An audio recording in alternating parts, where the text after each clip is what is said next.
सरकार का शर्म नहीं है।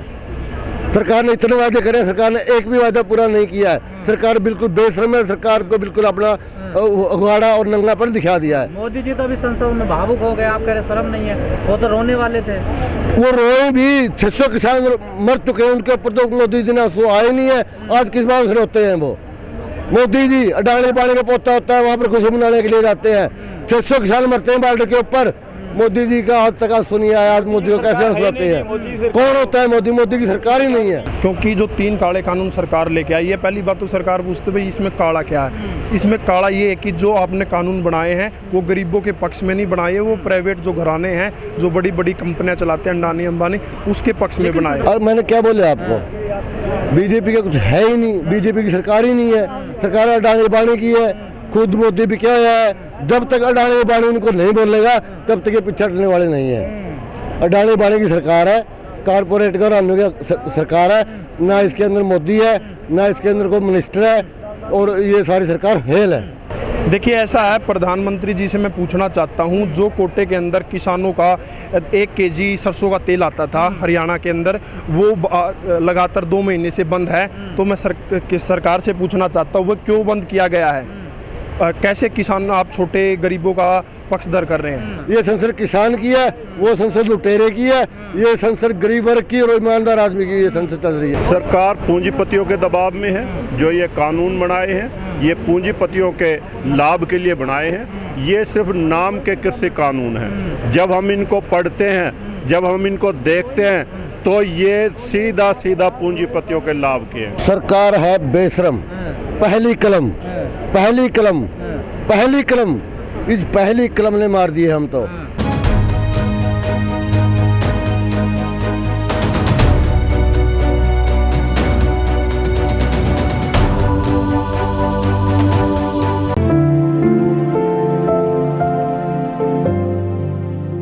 मेरा नाम साहिल जामनी है, भारतीय अंतर्राष्ट्रीय कबड्डी खिलाड़ी।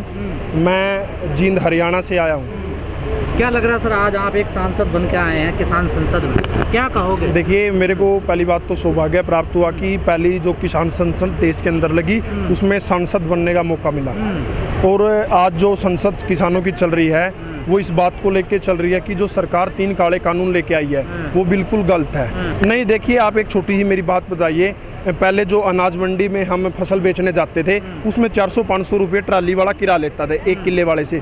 लेकिन अब जो अडानी अंबानी के गोदाम हैं वो एक केंद्र पे बनाए गए हैं कि वहाँ से जो हम फसलें हम लेके जाते हैं वो 25-30 किलोमीटर दूर हम लेके जाते हैं। वहाँ पे जो फसल गिरने वाला होता है, जो ट्राली वाला होता है, वो 2000 रुपये लेता है।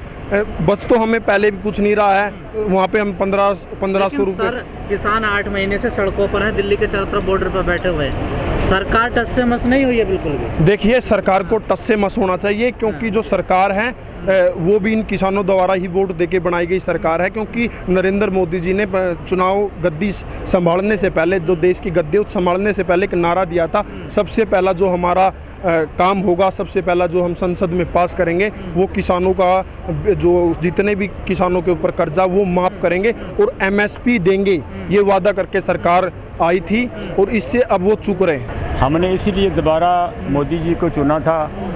जो ये स्वामीनाथन वाली रिपोर्ट है वो लागू होगी, और जो छोटा किसान है 2 एकड़ वाला, 1 एकड़ वाला, उसका बड़ा होगा। ये प्रधानमंत्री ने उससे उल्ट कर दिया है। जैसे आज आप देख लो, सरसों का तेल है, वो सरसों किसानों से लेकर के अडानी बानी के गोदामों में भर के 300 रुपये लीटर तेल सरसों का हो चुका है। तो छोटे किसानों को और गरीबों को, मजदूरों को, शहरवासियों को बहुत ज़्यादा महंगाई की मार खानी झेलनी पड़ रही है। तो जो ये देखो, अब ये पहले नंगे होके चलते थे जब कांग्रेस की सरकार थी, तेल जो है, डीजल है, को लेकर विरोध करते हाँ विरोध करते थे। हमने इनकी तस्वीरें देखी, बिल्कुल कमीज उतार के ये घूमते थे। अब इनको नहीं लग रहा, बिल्कुल जी बिल्कुल, सरकार को बाहर देशों में और यहाँ हमारे देश में इतनी तो लानत हो रही है, और विधानसभा के अंदर भी इनको लानतां पड़ रही हैं, और बाहर भी इनके मरने के नारे लग रहे हैं, मोदी जी मुर्दाबाद, मोदी जी मुर्दाबाद। इनको अभी समझ नहीं आई कि सरकार हम ही बनाने वाले हैं, तो हम ही इनको गिराएंगे जब इनको पता चलेगा। जैसे अब यूपी में इलेक्शन है, पंजाब में है, तो ऐसे और भी स्टेटों 3 स्टेटों में इलेक्शन है, तो जैसे बंगाल में इलेक्शन हुआ है, इनको मुंह की खानी पड़ी है, तो अब ये यहाँ से इनको भगाएंगे।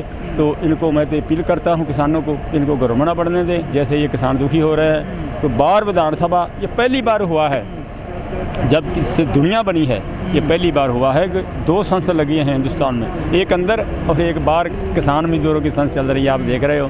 तो इसमें हमारी जो संसद किसानों की है वो अंदर से बढ़िया चल रही है, अनुशासन में चल रही है। अंदर तो एक दूसरे से मेने होड़े बढ़ रहे हैं, तो यहाँ बिल्कुल है प्रेम से संसद चल रही है। जो भी सरकार आती है वो यही कहती है पहली कलम से ये कानून लागू किया जाएगा, पहली कलम से किसानों के कर्जे माफ़ कर दिए जाएंगे, पहली कलम से पानी का समस्या हल की जाएगी, पहली कलम से महंगाई को ख़त्म किया जाएगा, पहली कलम को हम किसानों को ऊपर उठाएंगे। लेकिन हमने वो पहली कलम नहीं मिली अभी तक। कि पहली कलम में दुष्यंत चौटाला ने कर तो लिया गठबंधन बीजेपी, पहली कलम में गठबंधन चौटाला ने कर लिया, उन्होंने अपने लिए कर लिया, किसानों के लिए पहली कलम नहीं मिलेगी। ट्रैक्टर तो चलाते थे आपके लिए, रैली वही तो झूठ बोल के आते हैं, इन्होंने झूठ बोलनी है। 101 झूठ बोल दी शिषपाल ने, किशन जी ने उसकी गर्दन उतार दी थी। इनका यही पता नहीं है कि कितने झूठ बोल लेंगे ये और कितने झूठ बोल कर ये बैठे रहेंगे। पहली कलम अब हमारी चलेगी, अब पहली कलम हमारी चलेगी। हरियाणा में स्थिति खराब नहीं है, हरियाणा बिल्कुल एक साथ चल रहा है, हरियाणा पंजाब भाई एक है। हरियाणा ना और केस तो दर्ज हो रहे हैं किसानों के ऊपर, केस तो वो आते हैं, उनका बाइकाट करते हैं हम, नहीं घुसने देंगे गाँवों में, सर फूट रहे हैं किसानों के, फिर हम उनको गाँव में नहीं बढ़ने देंगे। उनके तमते हैं जो यहाँ पर लाठी चलाते हैं, पुलिस वाले हैं जो, वो अंदर गांव में घुसने की सोच रहे हैं। लेकिन हरियाणा में किसी भी मंत्री को, एमएलए को अपना प्रचार करने के लिए हरियाणा में नहीं घुसना दिया जाएगा। संसद को क्या समझ रहे हो आप, कैसे समझ रहे हो? इस संसद को हम पार्लियामेंट में संसद समझ रहे हैं, वो मीडिया की मर्जी है। मीडिया ने हमारे क्या किया, हम मीडिया हमारा पूरा असली जो रिजल्ट निकालती है मीडिया वो नहीं भेजती, मीडिया सरकार की भेजती है, हमारा कोई भी असली पर्सन मीडिया वाले नहीं भेज रहे हैं। असली बात नहीं पहुंचा रहे मीडिया, असली बात मीडिया वाले नहीं पहुंचा रहे। अगर मीडिया असली बात बनता है तो दुनिया के अंदर आज किसान एक हो चुका है। पंजाब से छोटी सी चिंगारी उठी थी, छोटी सी, आज दुनिया के अंदर एक अंगार बन चुका है, सूर्य के बराबर सूर्य चल चुका है। लेकिन मीडिया वाले ये बात बाहर नहीं बताते।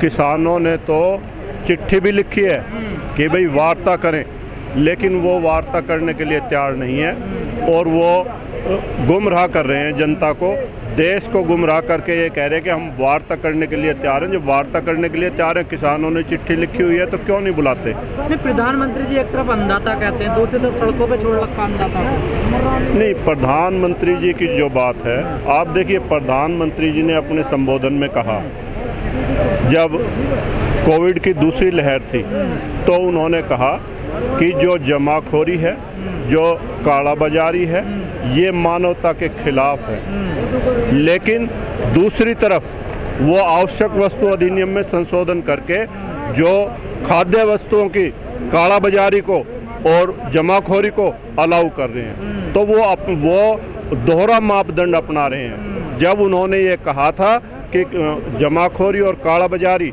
मानवता के खिलाफ है, सैद्धांतिक रूप से उस दिन उन्होंने मान लिया था कि जो आवश्यक वस्तु अधिनियम में संशोधन किया वो बिल्कुल गलत है। सरकार ये कहती है कि सरकार ने किसानों पर लगे प्रतिबंध हटा दिए, लेकिन जब हम इनको पढ़ते हैं आवश्यक वस्तु अधिनियम में, उसमें किसके प्रतिबंध हटाए?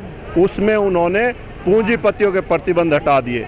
जो मटर किसान 10 रुपये में बेचता है, उसी मटर को पूंजीपति 200 रुपये में बेचता है। यानी उत्पादक किसान है, किसान 10 रुपये में बेचता है, उपभोक्ता आम आदमी है, वो 200 रुपये में खरीदता है। 190 रुपये कौन कमाता है? जो बीच का आदमी है, जो बिचौलिया है। वो बिचौलिया कौन है? वो पूंजीपति है। हम संत बन के आए हैं, जेड़ा ये संत बैठा है ना किसाना का, ये गरीबों का, मजदूरों का, किसानों का संत, इसमें सारे की बात करी जाती है। जेड़ा वो संत बैठा है उसमें करी जाती है पूंजीपतियों की बात, उसमें पूंजीपतियों की बात होती है, उसमें पूंजीपतियों की बात हो रही है कि बिचौलियों की बात हो रही है। ये संत के विच किसान की, मजदूर की, छोटे वर्ग की बात हो रही है। जो आज किसान नाल छोटे वर्ग नाल धक्का हो रहा है, जो महंगाई की पीड़ में लग रहा कोई रास्ता निकलेगा, रास्ता लिकड़ेगा, रास्ता थोड़ा जा लंबा होएगा, रास्ता लिकड़ेगा। किसान हुण बैठ गया अपनियां पे आके, नाल सारा मजदूर वगैरह वर्ग जुड़ गया ਹੁਣ ਇਹ ਰਸਤਾ ਲਿਗੜੇਗਾ ਥੋੜਾ ਲੰਬਾ ਹੋ ਗਿਆ। ਰਸਤਾ ਲਿਗੜੇ ਤੋਂ ਬਾਅਦ ਹੀ ਕਿਸਾਨ ਦਿੱਲੀ ਨੂੰ ਉੱਠੇਗਾ। ਇਹ ਕਿਸਾਨ ਨੇ ਪੂਰੀ बात अपनी पका ली, जहाँ किसान की लाश जाएगी, जहाँ फिर एक कानून रद्द होके जाएंगे।